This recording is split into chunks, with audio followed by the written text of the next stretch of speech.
Hi, I'm Patty Barkin. I'm a volunteer exhibition interpreter here at the Jordan Schnitzer Museum of Art.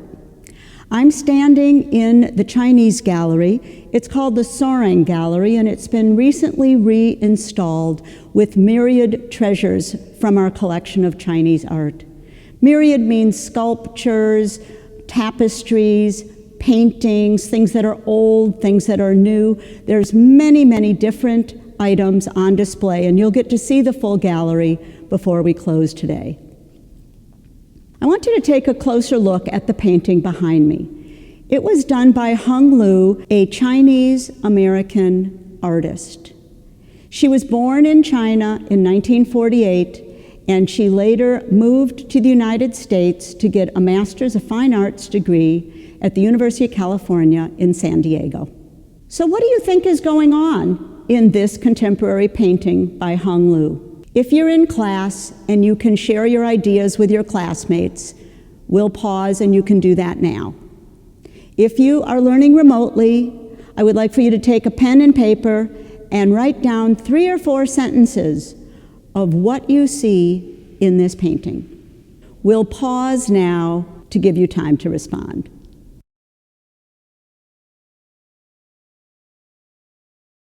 Hung Lu was born in China in 1948. When she was 18 years old, her life changed. There was a cultural revolution in China starting in 1966 until 1976. She, along with her family, was sent to the countryside for re-education during this socio-political movement. She was already an artist, and she worked then as a propaganda artist during the time of the revolution under Mao Zedong. Our JSMA Chinese Gallery houses some of the propaganda art from that time period. Propaganda, these are mostly posters, it's a way of sharing information, especially of a biased or misleading nature. It's used to promote a particular cause or political point of view. The imagery that she was taught to do was very realistic. It was full of happy mothers and happy children and happy laborers and happy manufacturers. And the truth was, it was really labor camps that were re-educating those folks from the cities. So this piece, which is very contemporary, was completed in 2016 and is called the Imperial Column. It combines many images from her memory of traditional China with modern China. I see flying apsaras. These are angelic Buddhist figures. I also see flower petals. These she borrowed from old cave paintings. And I also see a lot of circles. She used the circle as a symbol to show time. Lu has put these circles into most of her paintings. Why do you think a circle represents time? What other shape might you use to represent time?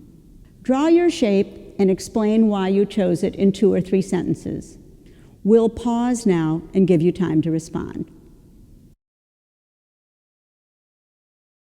Hung Lu built her modern style based on the social realist style that she had been taught while living in China. Once she got to the United States, she loosened up her brushstrokes and she broadened her subject matter to create colorful paintings with layered veils of dripping pigment. When looking at the painting with its references to the past, its symbols, and its drips, what do you see that references her memory of the past? We'll pause again for you to respond. Let's talk more about the symbols in this painting. Remember the apsaras? They are symbols of the spirit. Perhaps they're flying celestial beings representing either young or old, monks or laity. I think perhaps Hung Lu is remembering her past and brings these images into this modern painting to remind us of the strongly held beliefs of the Buddhists. Mao Zedong wanted to erase those memories, but Hung Lu is bringing it back as a symbol of the religion of the people. Another symbol we talked about was the circle and how it might represent time and the cycle of life. She uses this common symbol and adds the drippings. Perhaps she's making a statement about her freedom, about her ability to be imperfect. This would be the opposite of the propaganda pieces that she was forced to paint during the Cultural Revolution.